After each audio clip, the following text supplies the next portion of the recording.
Good morning everyone, welcome back to GK today. I hope आप सब बिल्कुल ठीक होंगे और आज हम डिस्कस करेंगे 6 दिसंबर के सबसे मोस्ट इम्पॉर्टेंट करंट अफेयर्स। चलिए अपना सेशन हम स्टार्ट करते हैं। अच्छा, आज थोड़ा सा मैंने आपके लिए सेशन को चैलेंजिंग बनाने की कोशिश करी है। पहले थोड़े से हम इजी क्वेश्चंस कर रहे थे, लेकिन आज के सेशन में थोड़े से आपको टफ क्वेश्चंस दिखाई देंगे। वैसे उतने ज़्यादा टफ नहीं है। आई एम श्योर कि अगर आप डेली इस सेशन को अटेंड करते हैं तो आप क्वेश्चंस को आसानी से बता पाएंगे। तो चलिए देखते हैं।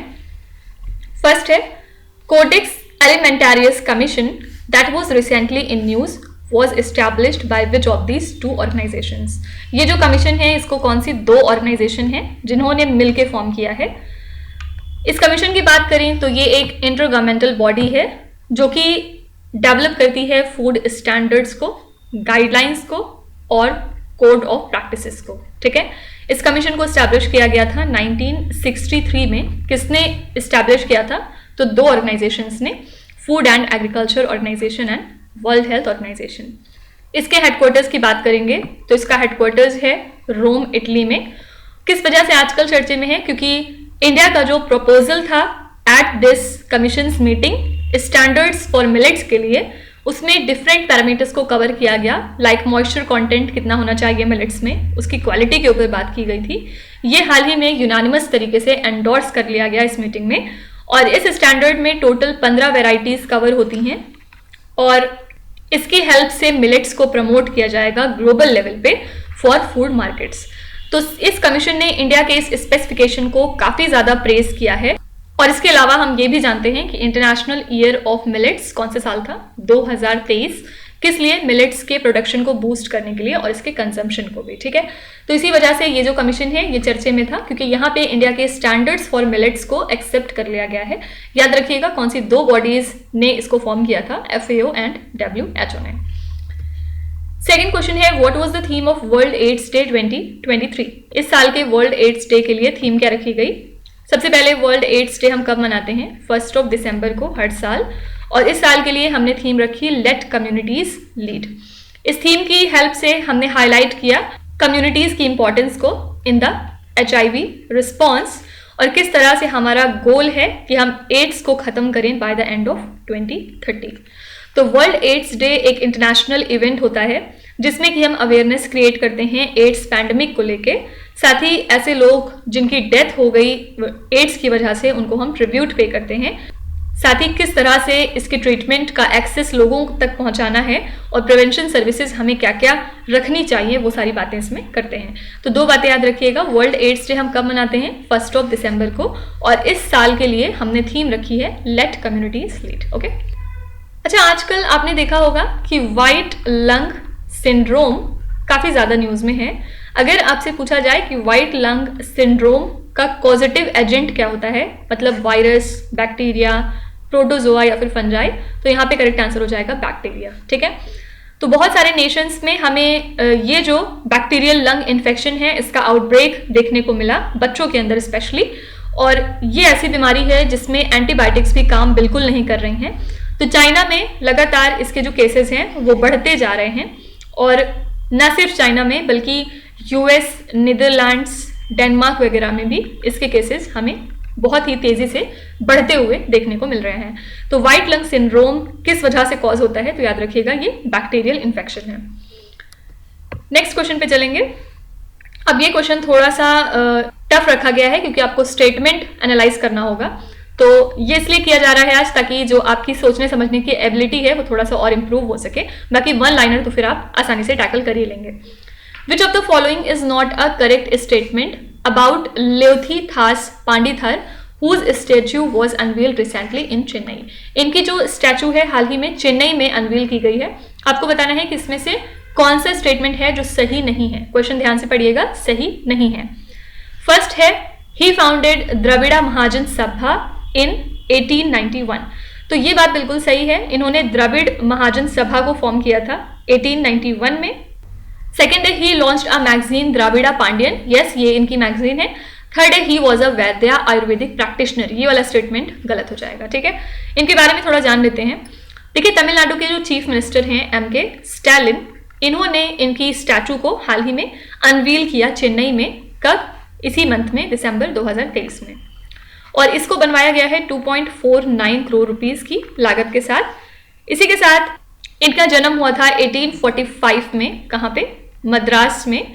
और इन्होंने बहुत ज़्यादा द्राविडियन आइडियोलॉजी को प्रमोट किया थ्रू द द्राविड़ा महाजनसभा, जिसको कि इन्होंने 1891 में फॉर्म किया था। बाद में 1876 में इन्होंने सेटअप किया अद्वैतानंदा सभा, और इसी के साथ इन्होंने एक मैगजीन लॉन्च की थी जिसका नाम है द्राविड़ा पांडियन। तो एक्चुअली ये एक एक्टिविस्ट होते हैं, साथ ही सिद्धा मेडिसिन प्रैक्टिशनर होते हैं, ना कि वैद्या और आयुर्वेदिक प्रैक्टिशनर होते हैं, इसीलिए स्टेटमेंट गलत हो गया था। इन्होंने ऑर्गेनाइज किया नीलगिरी हिल ट्राइब्स को into the freedom movement 1870s के अंदर, और इनका मोस्ट रेवोल्यूशनरी डिक्लेरेशन हुआ 1886 में। इसमें इन्होंने ये कहा था कि शेड्यूल्ड कास्ट जो हैं वो हिंदूज नहीं है। इसी के साथ इन्होंने सेपरेट कर दी थी सोशियो पॉलिटिकल मोबिलाइजेशन को। और फिर लास्ट में जाके 1914 में इनका देहांत हो जाता है। ठीक है, तो इसमें से सिर्फ सी ऑप्शन सही नहीं है, बाकी सारे सही थे। तो यहाँ नॉट करेक्ट पूछ रहा था, आंसर हो जाएगा ऑप्शन नंबर सी। तो यहाँ पे ये क्वेश्चन इंक्लूड करने का पर्पस क्या है, जिससे कि आपकी एनालिटिकल एबिलिटी भी थोड़ी बेटर हो सके, क्योंकि अब वनडे एग्जाम में थोड़े इस टाइप के भी क्वेश्चन देखने को हमें मिलते हैं। तो बिल्कुल परेशान मत होइएगा, इसीलिए मैंने आज रिवीजन सेशन भी नहीं रखा, जिससे कि आप अच्छे से फोकस कर सके हर स्टेटमेंट के ऊपर। वन लाइनर फिर इसके बाद काफी इजी हो जाते हैं। नेक्स्ट क्वेश्चन पे चलेंगे। Which aviation company operated Flight 100 from London to New York, the first ever transatlantic passenger flight fully powered by sustainable aviation fuel? ये क्वेश्चन काफी इंपॉर्टेंट है आपके वनडे एग्जाम के पर्सपेक्टिव से। इसमें पूछ रहे हैं कि कौन सी एविएशन कंपनी है जिसने फ्लाइट 100 को ऑपरेट किया, कहाँ से कहाँ तक, लंदन से न्यूयॉर्क तक। और क्या खास बात है इस फ्लाइट की कि ये पहली ट्रांस अटलांटिक पैसेंजर फ्लाइट है जिसको कि फुली पावर किया गया सस्टेनेबल एविएशन फ्यूल से। तो यहाँ पे आंसर है बी ऑप्शन, वर्जिन अटलांटिक। इन्होंने ऑपरेट किया फ्लाइट 100 को फ्रॉम लंदन टू न्यूयॉर्क। तो बोइंग 787 इसका एम क्या था, SAF की वायबिलिटी को डिमॉन्स्ट्रेट करना कि ये सेफ लो कार्बन सब्स्टिट्यूट है हमारे कन्वेंशनल जेट फ्यूल को रिप्लेस करने में। और एविएशन मिनिस्ट्री को काफी ज्यादा प्रेशर है फिलहाल कि वो एमिशंस को रिड्यूस करें क्लाइमेट इम्पैक्ट को देखते हुए। और यही रीजन है कि सस्टेनेबल एविएशन फ्यूल जो है ये एक कंपैटिबल ड्रॉप इन रिप्लेसमेंट है, जिसमें कि हमें कुछ नए इंफ्रास्ट्रक्चर की जरूरत पड़ेगी इसको इंप्लीमेंट करने के लिए। ठीक है, तो फ्लाइट 100 एक इंपॉर्टेंट पहला स्टेप रहा जिसमें कि हमने टेस्ट किया और स्केल अप किया है कमर्शियल यूज को 100% सस्टेनेबल एविएशन फ्यूल का ऑन लॉन्ग फ्लाइट्स। और इसका जो कंप्लीशन है, सक्सेसफुल कंप्लीशन, ये जो है अब और लोगों को भी या और फ्लाइट्स को भी मोटिवेट करेगा कि आप SAF को ज्यादा से ज्यादा प्रमोट करें और यूज करें। ठीक है, तो यहाँ पे आंसर है वर्जिन अटलांटिक। अच्छा, इसके अलावा जो भी फॉल्स सिक्योरिटी क्लेम्स होते हैं या फिर कंफर्म शेमिंग होती है, फोर्स्ड बंडलिंग या फिर सब्सक्रिप्शन ट्रैप्स, इनके लिए एक कॉमन वर्ड क्या यूज होता है, आंसर है डार्क पैटर्न्स। ये आजकल काफी ज्यादा न्यूज में है। तो जो कॉमन टर्म है इन टैक्टिक्स के लिए, जैसे कि false security claims, confirm shaming और सब्सक्रिप्शन ट्रैप्स वगैरह, किसमें, ऑनलाइन ट्रांजैक्शन में। हाल ही में इंडिया ने इसको बैन कर दिया है और इनको हम कहते हैं डार्क पैटर्न्स। ओके, तो गवर्नमेंट ऑफ इंडिया ने कुछ गाइडलाइंस जारी करी हैं जिसमें ऑनलाइन प्लेटफॉर्म्स को बैन किया गया फ्रॉम डिप्लॉइंग डिसेप्टिव डिजाइन या फिर ऐसे डार्क पैटर्न्स जो कि सिर्फ और सिर्फ कंपनी के बेनिफिट के लिए होते हैं। तो ऐसी कोई भी कमर्शियल एंटिटी जो सिस्टमैटिक तरीके से ऑफर करती है गुड्स एंड सर्विसेज को इंडिया के अंदर, उसको रिफ्रेन होना पड़ेगा या उसको रिफ्रेन करना पड़ेगा ऐसी किसी भी प्रैक्टिस को जो कि इस गाइडलाइन में दी हुई हैं। और ई कॉमर्स जैसे जैसे एक्सपैंड हो रहा है तो कर्व्स बहुत ज्यादा इंपैरेटिव हो चुके हैं, क्योंकि एक्सप्लॉयटेटिव मैकेनिज्म्स बहुत ज्यादा हावी हो चुकी हैं मार्केट का कॉम्पिटिशन में। ठीक है, तो कंपनीज को पेनल्टीज फेस करनी पड़ेगी अगर उन्होंने इस गाइडलाइन को वॉयलेट किया। तो ये जो रेगुलेशंस हैं इनका बेसिक एम क्या हो गया, वेब यूज को सेफगार्ड करना। ठीक है, तो याद रखिएगा इनके लिए हम कॉमन वर्ड क्या यूज करते हैं, डार्क पैटर्न्स। न्यूज में किस वजह से है, क्योंकि हाल ही में इंडिया ने इसको बैन कर दिया है। नेक्स्ट क्वेश्चन पे चलेंगे। R Vaishali who was in the news recently plays which sports और गेम। तो आर वैशाली एक चेस प्लेयर हैं। किस वजह से न्यूज में है, क्योंकि 1 दिसंबर को आर वैशाली इंडिया की पहली 3rd female chess grand master बन चुकी हैं। ठीक है, इसी के साथ ये इंडिया की 84th नंबर की ग्रैंड मास्टर हो गई हैं और इन्होंने ज्वाइन किया है कोनेरू हम्पी को एंड डी हारिका को as India's female grandmaster. Humpy जो है, कोनेरू हम्पी, ये पहली इंडियन वुमेन थी जिन्होंने ग्रैंड मास्टर का खिताब जीता था 2002 में, जब ये सिर्फ और सिर्फ 15 साल की थी। और हारिका ने रिसीव किया ये टाइटल 12 साल पहले। तो याद रखिएगा इंडिया की 3 फीमेल ग्रैंड मास्टर्स कौन कौन है। फर्स्ट है कोनेरू हम्पी, सेकंड है डी हारिका और अब थर्ड हो गई है आर वैशाली। तो ये जो क्वेश्चन है ये भी आपके वनडे एग्जाम के लिए बहुत ज्यादा इंपॉर्टेंट है। नेक्स्ट क्वेश्चन है, What name has been given to the moon of asteroid named Dinkinesh discovered recently by NASA's Lucy spacecraft? यहाँ से सिंपल एक क्वेश्चन यही बन सकता है कि लूसी स्पेसक्राफ्ट किस स्पेस एजेंसी का है, याद रखिएगा नासा का।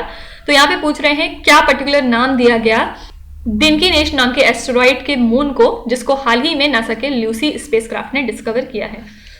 तो नासा की लूसी स्पेसक्राफ्ट ने डिस्कवर किया एक एस्टेरॉइड जिसका नाम है दिनकीनेश।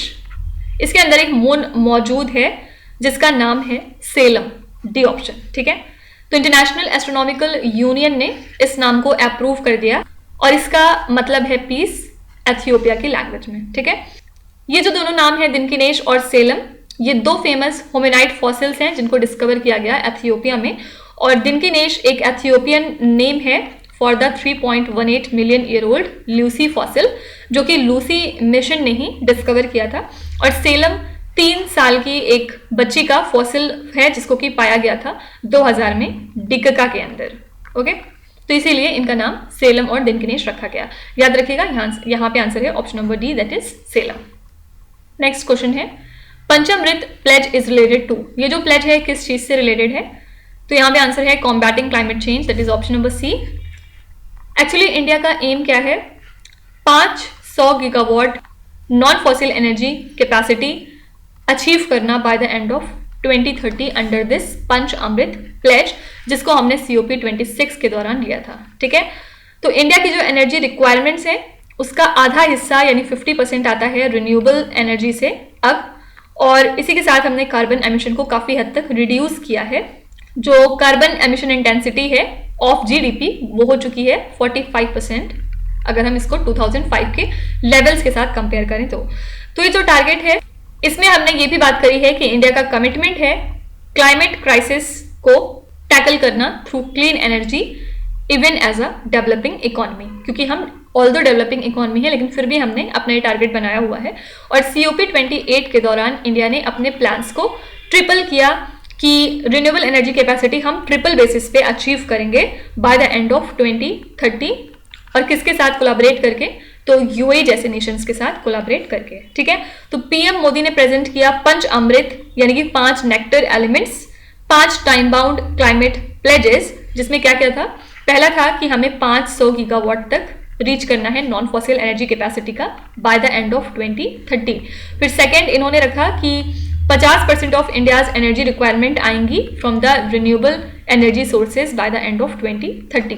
फिर थर्ड इन्होंने टारगेट रखा कि हमें carbon intensity of the economy को रिड्यूस करना है बाय 45% बिलो 2005 लेवल्स, कब तक? 2030 तक।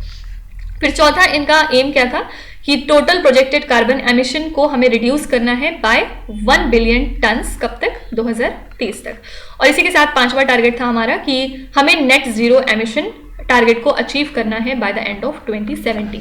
तो ये 5 इंपॉर्टेंट प्लेजेस हैं हमारे COP28 में, इसी वजह से न्यूज में था। याद रखिएगा पंच अमृत प्लेज किससे रिलेटेड है?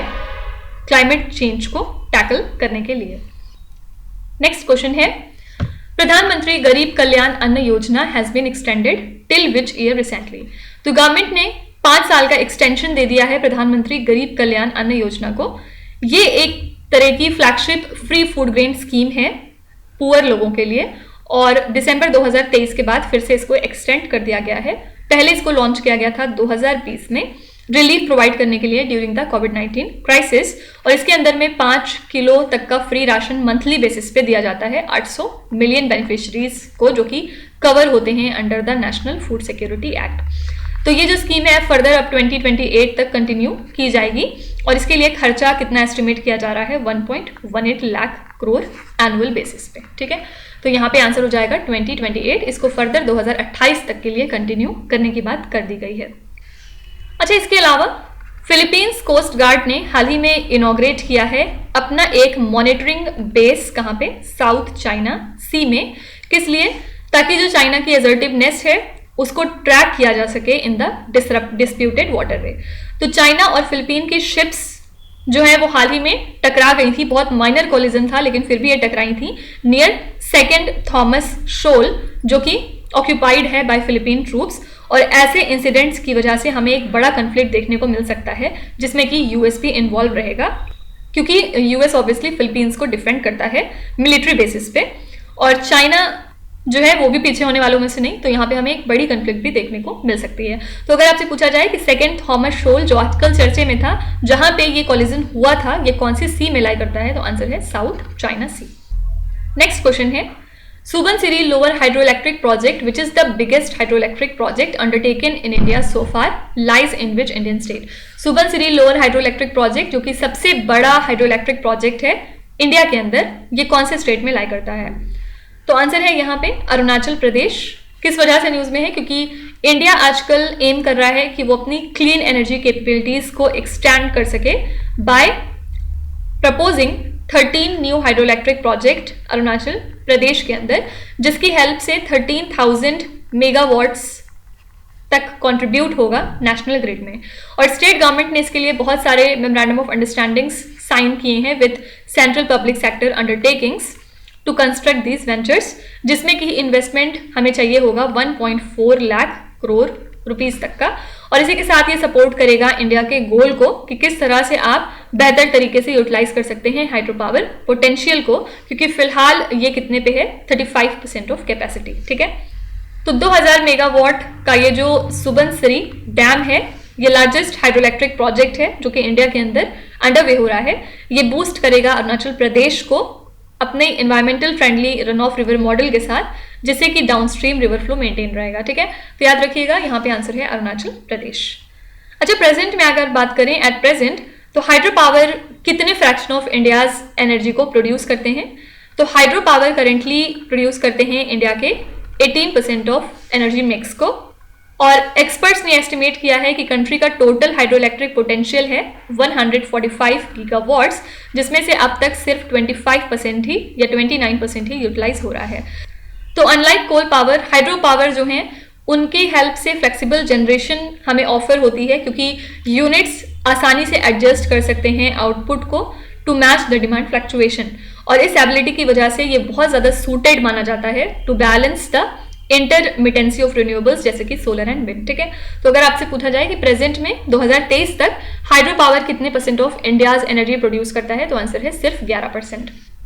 नेक्स्ट क्वेश्चन है, which country recently decided to deploy shadow R1 drones as surveillance aircraft over Israel and Gaza.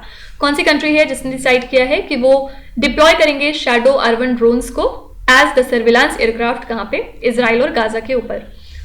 तो यहाँ पे आंसर है B option, UK. UK deploy करने वाला है सर्विलांस एयरक्राफ्ट को इजराइल और गाजा में, क्योंकि अभी तक 5 मिसिंग ब्रिटिश नेशनल्स हैं जो कि नहीं मिले हैं इन्हें। और ये जो अनआर्म्ड शैडो R1 ड्रोन रहेगा, ये इंटेलिजेंस गैदरिंग कंडक्ट करेगा फॉर यूके फोर्सेस। तो सिंपली आपको याद रखना है कि यूके जो है वो अपने सर्विलांस एयरक्राफ्ट को डिप्लॉय करने वाला है, कहाँ पे, इजराइल एंड गाजा के ऊपर। नेक्स्ट है, Which of the following is not a special category state as of 2023? इसमें से कौन सा स्टेट है जो स्पेशल कैटेगरी स्टेट नहीं है? सबसे पहले स्पेशल कैटेगरी स्टेट का जो कॉन्सेप्ट है वो कब इमर्ज हुआ था, 1969 में, जब इंडियन गवर्नमेंट ने रिकॉग्नाइज किया कि बहुत सारे स्टेट्स ऐसे हैं जिनको ज़्यादा डेवलपमेंटल चैलेंजेस फेस करने पड़ते हैं दैन अदर्स। और क्राइटेरिया इसके लिए बहुत सारा रखा गया था, जैसे कि हिली टेरेन, फिर लो पॉपुलेशन डेंसिटी, फिर sizeable tribal population, strategic border location, इसके अलावा इकोनॉमिक बैकवर्डनेस। ओके, तो 1969 में जम्मू एंड कश्मीर, असम, नागालैंड को ग्रांट किया गया था ये स्पेशल कैटेगरी का स्टेटस। और बाद में 11 और स्टेट ऐसे बने जिनको कि ये स्टेटस दिया गया। इसमें कौन कौन से स्टेट आते हैं, अरुणाचल प्रदेश, असम, मणिपुर, मेघालय, फिर मिजोरम, इसके अलावा सिक्किम, फिर त्रिपुरा, हिमाचल प्रदेश, नागालैंड, तेलंगाना एंड उत्तराखंड। ओके, तो ये जो स्टेटस है क्यों दिया जाता है, ताकि कुछ एडिशनल फंड्स बनाया जा सके to remote underdeveloped regions जो कि जियोग्राफिक हैंडीकैप्स को फेस करते हैं। तो SCS state central assistance receive करते हैं अपने डिफरेंट प्रोग्राम्स के लिए, आजकल किस वजह से न्यूज में है, क्योंकि बिहार भी क्लेम कर रहा है कि उसे स्पेशल कैटेगरी स्टेट का स्टेटस मिलना चाहिए, ठीक है। तो यहाँ पे आंसर हो जाएगा झारखंड, झारखंड इस लिस्ट में नहीं आता है। लास्ट क्वेश्चन देखेंगे, carbon border adjustment mechanism is a policy of, ये किस इंपॉर्टेंट ऑर्गेनाइजेशन की पॉलिसी है? यहाँ पे आंसर है बी ऑप्शन, यूरोपियन यूनियन। और इन्होंने अपनी एक नई पॉलिसी लॉन्च की है जिसका नाम है कार्बन बॉर्डर एडजस्टमेंट मैकेनिज्म। किस लिए? कार्बन एमिशंस को अकाउंट करने के लिए फ्रॉम इंपोर्टेड गुड्स। तो ये सभी इंपोर्टेड प्रोडक्ट्स के ऊपर अप्लाई होगा, जैसे कि आयरन, स्टील, एल्युमिनियम, जिसमें कि बहुत ज़्यादा एनर्जी की खपत होती है इनको बनाने के लिए, और यही रीज़न है कि ये फिर अपने एमिशन में काफ़ी हाई हो जाते हैं। तो इसके अंदर में ऐसी कंपनीज जो इंपोर्ट करती हैं इन तरह के गुड्स को इनटू द यूरोपियन यूनियन, उन्हें खरीदना होगा carbon certification corresponding to the polluting emission. Aim क्या है? यूरोपियन मैन्युफैक्चरर्स को प्रिवेंट करना फ्रॉम बीइंग अंडरकट, क्योंकि इंपोर्ट्स जब आप करते हैं चीप प्रोडक्ट्स का तो उसमें कार्बन प्राइसिंग इंक्लूड नहीं होती, जबकि वहां पे जो डोमेस्टिक तौर पे इसको बना रहे हैं वो कार्बन प्राइसिंग भी पे करते हैं, ठीक है। तो यहाँ पे आंसर है B option, that is European Union. तो इसी के साथ हमने आज का सेशन यहाँ पे फिनिश कर लिया। आई होप कि आपने सेशन को एंजॉय किया होगा। थोड़ा सा आज टफ साइड पे सेशन था, लेकिन बीच बीच में ऐसे टफ क्वेश्चंस भी लाना जरूरी है जिससे कि आपकी एनालिटिकल एबिलिटी भी थोड़ी खुल सके, और आप वनडे एग्जाम के बाद कभी भी अगर पीसीएस या यूपीएससी की तैयारी करें तो आपको थोड़ा सा चीज़ें ईजी लगे।